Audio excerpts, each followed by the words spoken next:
गांव की सास के शहरी अंदाज। निधि को विकास से प्यार तो था, पर वो शादी करके उसके साथ गांव में नहीं बसना चाहती थी। मुझे गांव अच्छा लगता है, पर दिक्कत यही है कि मैं वहाँ रह नहीं पाऊंगी। मुझे वहाँ के माहौल के बारे में कुछ भी नहीं पता है। अरे माहौल में ढल जाओगी तुम, थोड़ा टाइम तो लो। और विकास गांव में ही रह के ऑर्गेनिक खेती करता है, इतना अलग काम है। और यहाँ शहर में क्या है, कितना प्रदूषण और भीड़ है यहाँ। पर विकास यहाँ आके भी तो खेती कर सकते हैं ना। अरे शहर में एक प्लॉट लेने में जिंदगी भर की कमाई चली जाती है, खेत कैसे लोगे? सोच ले निधि, विकास गांव का है, वहीं उसका काम भी है। तेरे पास कोई नौकरी भी नहीं है, ना ही तुझे कभी काम करना था। उफ़ो, मुझे कुछ समझ में नहीं आ रहा, मुझे अकेला छोड़ दो। उसी दिन निधि विकास से मिलती है। यार, मेरे सारे दोस्त यही हैं। अरे दोस्त तो गांव में भी बन सकते हैं ना निधि। गांव के लोगों से कैसे दोस्ती कर पाऊंगी? मैं भी तो गांव का हूँ, मुझसे प्यार हो सकता है तो वहाँ के लोगों से दोस्ती भी हो ही सकती है ना। अरे यार, कंफ्यूजन है बहुत। सोच लो निधि, शादी के मंडप पे छोड़ के मत जाना, वरना दोनों के परिवार की नाक कट जाएगी। अभी बोल दो, पत्रिका नहीं छपाते हैं। निधि के पास तो कोई चारा नहीं बचा। वो विकास से इतना प्यार करती है कि उसे छोड़ भी नहीं सकती। वो विकास के लिए गांव में शादी करके बसने को तैयार हो जाती है। जल्द ही दोनों की शादी हो जाती है। आई होप तुमको गांव में अच्छा लगेगा। मुझे पता है गांव में और शहर में अंतर क्या है। वहाँ के लोगों की सोच में अंतर है। मुझे पता है कि कैसा लगेगा मुझे। तुम ये बिना देखे किसी चीज के बारे में कुछ भी सोचने की आदत छोड़ दो ना। निधि ने उस वक्त तो कुछ भी नहीं कहा, पर वो सोचती है कि सबको इस बात का एहसास तो करवाना ही पड़ेगा कि वो सही है। उसके दिमाग में एक तरकीब आई। उसने सोचा कि गांव के लोगों के लिए वो ऐसा काम करेगी कि आगे से उसे कोई किसी काम का बोलेगा ही नहीं।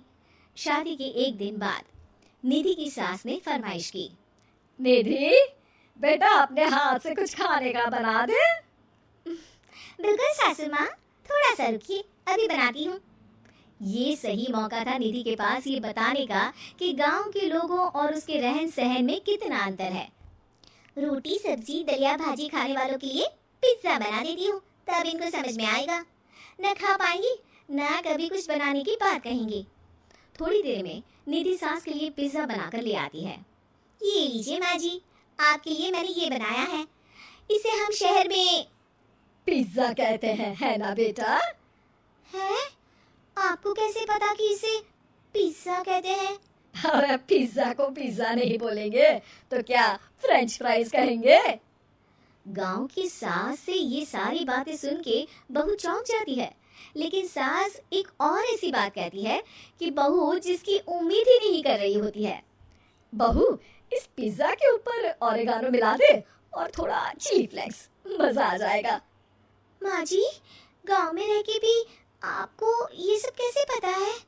अरे यूट्यूब टीवी सब खबर रखते हैं हम भी। इंटरनेट है जहाँ, जानकारी है वहाँ। अरे वाह माँ जी। अरे अभी वहाँ मत बोल, अब जब मैं पिज्जा का फोटो लेके फेसबुक पर डालूंगी ना, तो वहाँ कमेंट में जाकर वहाँ बोलना, ठीक है? ठीक है माँ जी। अरे ठीक है माँ जी की जगह ओके मम्मी या ओके मम्मा बोल दिया करना। है? ठीक है, मतलब ओके मम्मा। निधि का तो सर ही घूम जाता है। इतना शहरी बर्ताव तो शहर में रहने वाली निधि की माँ का भी नहीं था। वो शाम को अपने पति से पूछती है, विकास, तुम्हारी मम्मी तो काफी कूल है यार। पिज्जा में क्या डालते हैं, फेसबुक पर क्या डालते हैं, सब कुछ पता है उन्हें तो। हमारे बड़े पापा के लड़के रहते हैं शहर में, बस उनके बच्चे आए थे गांव में गर्मी की छुट्टियां मनाने, उन्होंने माँ को एकदम शहरी बना दिया। उनका फेसबुक अकाउंट भी है, इंस्टाग्राम भी है और टिकटॉक बैंड हो गया, वरना वो भी बनाती थी। तभी सास वहाँ आ जाती है। अरे निधि, मैं तुझे टैग नहीं कर पा रही हूँ, जरा मेरी फ्रेंड रिक्वेस्ट एक्सेप्ट तो कर दे। निधि की गांव को लेकर जो राय थी वो अपनी सासू माँ को देख के बिल्कुल बदल जाती है। और अब निधि भी सोशल मीडिया पे अपनी सास के साथ लाइव आती है और कमेंट बाजी भी करती है, ताकि सबको पता चले कि गांव में रह के भी उसका जीवन शहर जैसा ही है और उसके आसपास के लोगों के अंदाज भी एकदम शहरी है।